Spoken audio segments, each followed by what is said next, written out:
Hello, BookTube. Well, the oddest thing, technical difficulties have plagued me all through today. I had a batch of them first thing, and I was so irritated that I thought just walk it off and wait, and you'll calm down, and I did. Then I went back to making a batch of videos. I was going to make a whole bunch of BookTube event videos for all the events that are going on that I'm involved with on BookTube. And I did make those videos, but I use Photoshop on the MacBook, and when I was done, usually when I hit stop, the video then descends into the little row of videos that I can then move onto my desktop and upload to YouTube. And they simply didn't. They simply didn't. There was nothing there. And that's happened a few times. That's happened all throughout the day. So I don't know if that means that there's something wrong with the app or something wrong with my MacBook. I don't think so, because in between those times when it failed, I made test videos of varying lengths that worked just fine. So I'm not going to do any of those videos, and I'm certainly not going to risk doing a live stream if my tech is acting up. But just to have a video at all today, I thought I would show you a couple of books. Ridiculous, pathetic little drop against what I was going to do today, but I'm not going to...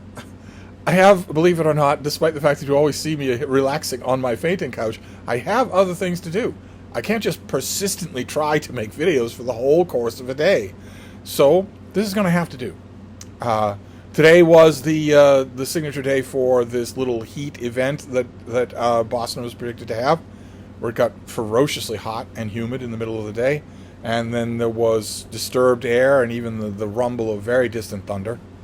The weather hasn't appeared to change much at all, but my little dog is not feeling like going outside, so we haven't really been hampered by the heat that's out there. So we will see.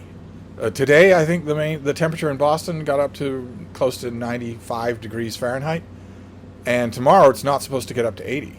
So we'll see. I'll believe it when I see it. But I thought we'd do two books, one opened and one not, just because I'll make a 5-minute video and hope that it works.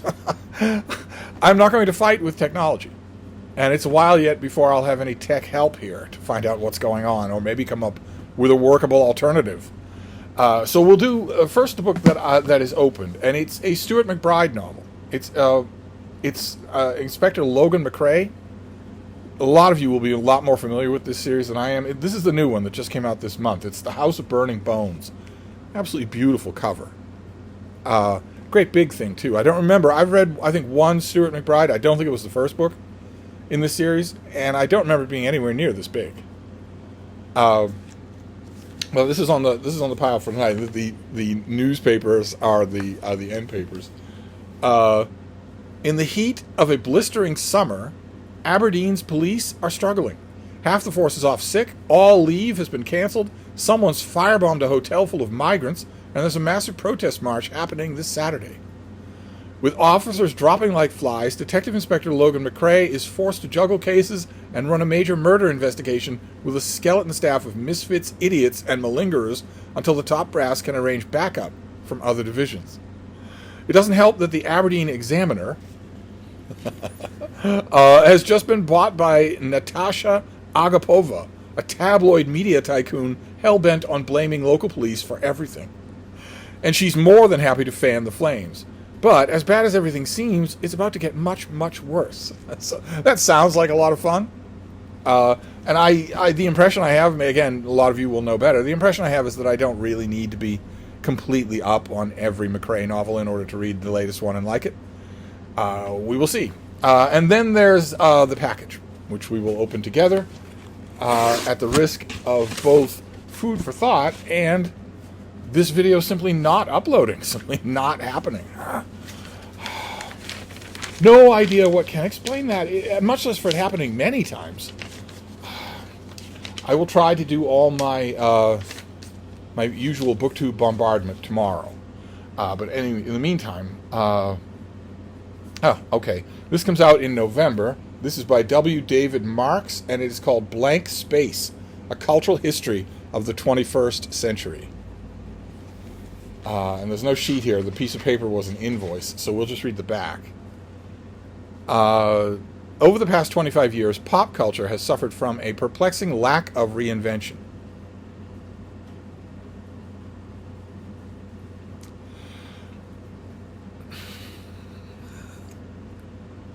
That is so enormously self-evidently false that I'm having a hard time just barreling on. Let's read it again with our game face on. Over the past 25 years, pop culture has suffered from a perplexing lack of reinvention. We've entered a creative blank space, an era where reboots, rehashes, and fads flourish, while bold artistic experimentation struggles to gain recognition. Why is risk no longer rewarded? And how did playing it safe become a formula for success?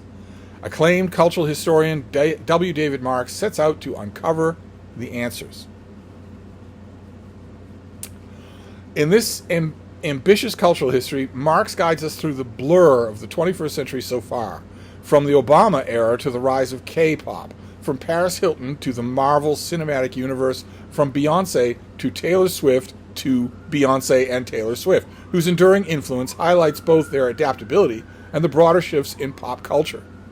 Combining sociological, economic, and political insights with a deep dive into art, street culture, fashion, and technology, this book dissects the rise of profit-driven, formulaic trends and the changing societal norms that often prioritize going viral over innovation.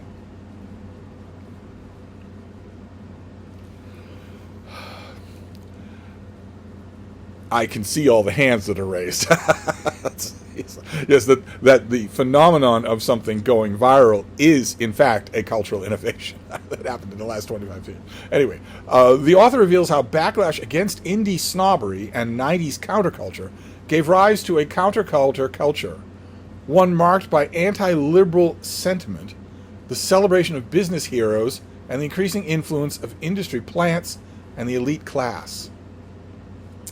In a world of crypto bros, nepo babies, and AI-driven art, Marx offers readers a much-needed dose of clarity and context.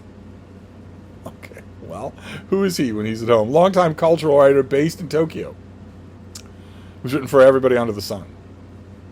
Okay, well, keep in mind, that's the publicity material. That's the cover copy. That's not the book itself. Usually that cover copy is by the author, or is at least vetted by the author, but maybe not in this case. Blank Space will probably get widely reviewed. I will certainly review it. So there you go. Those are our two books for a test video. One big murder mystery, police procedural, and one cultural history of the 21st century. So let's see if this video actually exists. And if it does, maybe I'll read all night long and be a lot less frustrated tomorrow. So I'll wrap this up for now, and maybe I'll see you then. Thank you, BookTube.